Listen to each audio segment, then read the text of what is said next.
guys, welcome to my channel. My name is Belinda and today I have a special guest. My childhood friend Samantha. She has come all the way to my place to support me, and there's no better way to finish this year because I've been doing vlogmas, trying to upload every single day even though I've been struggling, and this is the last video of the year.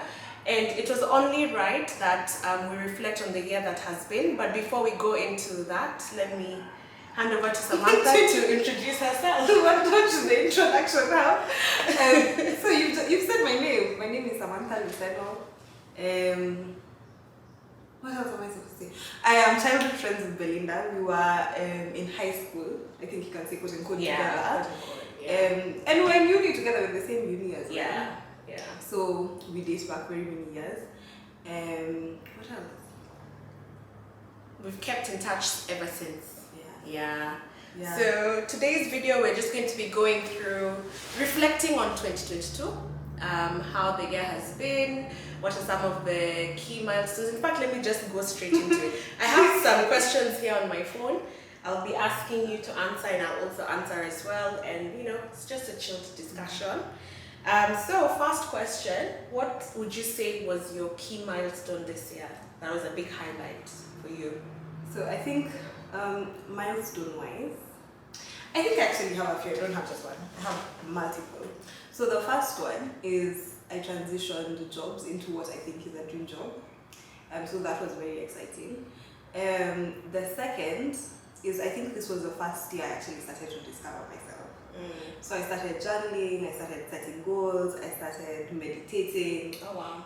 And I think that was a milestone for me. It's been such an eye-opener. Yeah.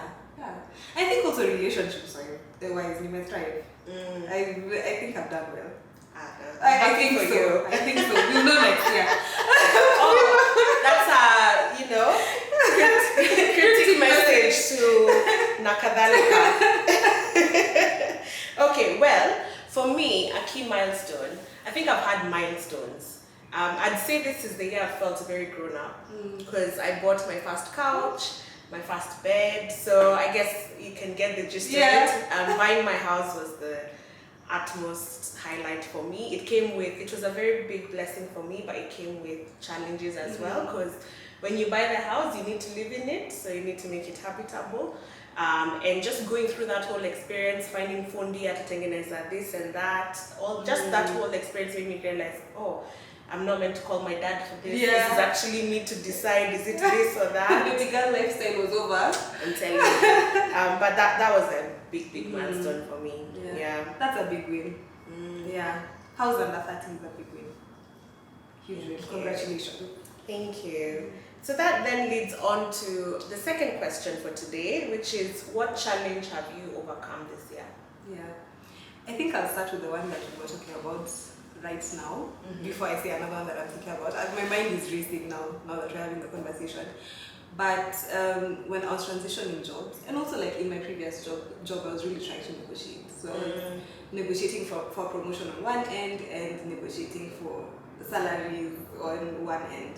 I think for me, who's not confrontational, that was very difficult. Like just having that uncomfortable conversation of, you're offering me this, but I want this. Like I didn't think that I think also as women cultured to think that guys are doing you a favor anyway. Yeah. And the fact that it's bigger salary than what you had before, so you bigger salary, better terms, all of those things. So like you feel guilty going in negotiating. So I think that was really hard for me. And I think the second thing is with my journaling and meditating. I also had a crisis of identity at some point.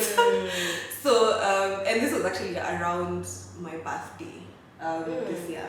So like it was my birthday and I was sitting down and I was thinking, what the hell am I doing with my life? Like, and from the professional side, I thought I was okay, but like in terms of relationships outside of like my core relationship, I felt like I wasn't doing as well as I wanted to.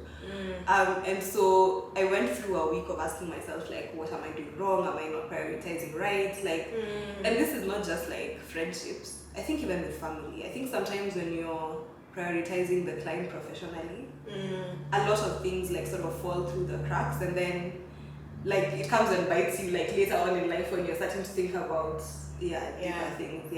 So I think that for me was challenging. I don't think I'm over that. I'll carry it into 20. I think it's work in progress. Yeah. Well, for me, definitely my key challenge is related to what you mentioned earlier. So Samantha and I changed jobs around the same time. We were in touch at that time, so we were both thinking, okay, what offers have we gotten? Are they good enough? Should we push back?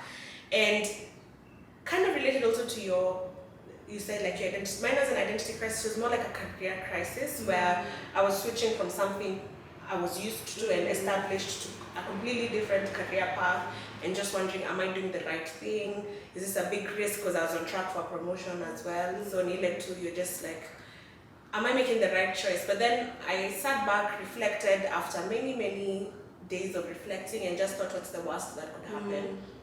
If I stick to this and always keep wondering what if, you know, like I'll end up being 30. Still asking what if. That time I have now proper life commitments and stuff. So that was something that I worked through, and I'm happy with my choice so far. And I know that anyway, if the worst happens, the worst is not the worst. It's, you know, you just end up going back to the career you had That's before. the thing, And I think now we have less to lose, I think. Because making some of those big shifts in 5 years is going to be like close to impossible. Even like if you wanted to move country, now is the time to do it before things are locked in.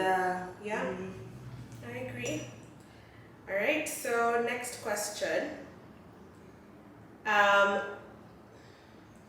What made you the happiest this year? I think it's kind of related to the first one, but what made you the happiest? What made me the happiest this year? That's a hard one. I feel like I've had seasons throughout the year. Though like I think just generally, and this is like of course out of very many things that have made me happy, I think I've really evolved in my relationship. So that has given me continuous joy throughout.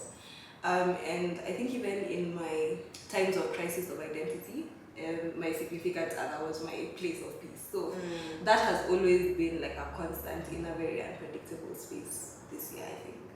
That's good. That's nice. I haven't actually thought what has made me the happiest. Yeah, it's a hard question. Gosh. Brain freeze. Yeah. I've had quite a few. I'd say my milestones have made me the happiest. I think because there are many times I wasn't like, even my house. I know I'm seeming so materialistic. I know, but it's but even talk about your house. It was hard to get. Not dream, man. But even like when we were about to complete, there was. So then I was meant to send the final amount. It didn't arrive in time, and I needed to complete by end of day. And just that whole roller coaster of emotions. And it actually didn't complete that day, and I thought the world would come to an end. And then it was weekend, so the money it was meant to be same day transfer, whatever. But just that whole roller coaster, and it went through now on Monday. Now I was like, okay, now finally, for sure, for sure, the kids are mine. So I think the roller coaster of emotions this year has made everything worth it, and it has made me the happiest. That's nice. And then so I think that don't make this video too long. It will be short and sweet. I'd say, what are the next question, it says what are your blind spots for next year, but I think I want to just twist that and make it more positive. What are you looking forward to next year? So I think first is, I think I'm still growing. So of course I was like predominantly in the research space. Now I'm more in the philanthropic space. So even for me, similar to it, was a bit of a shift in terms of day to day. So just that continuous growth and learning and getting better at what I am now doing. I think a second, which I've been saying for years, and I promise I will do it next year. I want to finally start my PhD. I really want to start it. I've been saying it for like, I think every time we've talked, I've been starting. For real, I will start. And I think for me, like what I've gotten out of like journaling and meditation and things like that is I'm still discovering myself, and I think I've gotten to a point in time where who I was in 25 is not who I am anymore, but I don't know who I want to be moving forward. So like just continuously figuring that out, asking myself questions, and calling myself out on my bullshit sometimes, you know, like things like that. I think is also something that I'm looking forward to. But really, I think I'm going in like very optimistic. Yeah. Yeah. You?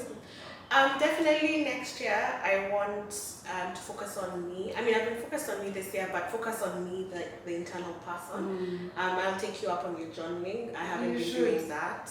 I want to read books as well. I have not read one book this year, unless it's academic. So like qualifications, I have them, but I want to now feed the inner spirit, the inner soul. I also want to get fit. Yeah, like I know it's everyone's. I'll steal that from you as well. The fitness one. I want to get, next year is the year. Like guys, I'm putting this on camera so and that honestly, I'm accountable. For me, even like consistency, because like I did it, like I was so consistent for like 3 or 4 months, and then I just backslid, and like it's been 2 months since I was at the gym, and it's very disappointing. Consistency next year. Yeah, so definitely, because my birthday is in April. And I have some goals for that photo shoot. So yeah, and I'm a bridesmaid in April, so there's no way. There's no way yeah. So definitely focusing on my inner being. I want to grow spiritually. I want to also, physically look my best. Financially, I want to recover from my milestones this year. They were good, but my bank account. The dent in your wallet. It's bigger than a dent. So I want to recover. I just want to be very secure all round, financially, physically, emotionally. So it's going to be a good year. Yeah. And I think even like the blind spots one, I think is an interesting question, because I genuinely think I want to discover my blind spots, like what I'm not certain about. I don't think I think about that enough. And I think that comes from me being an overly optimistic person. I just imagine that things will just happen and things will, flow as they will. But like just being more self-aware in that regard. Now for me, I'm the opposite. My mom always keeps telling me overthinking. Yeah. Which is, I always overthink. So me, my blind spots they're already in my head. Screwed in. You've been knocking them down. Yeah. I honestly can't think of a single blind spot. I mean, I think I always just imagine that things will just happen the way they were meant to happen anyway.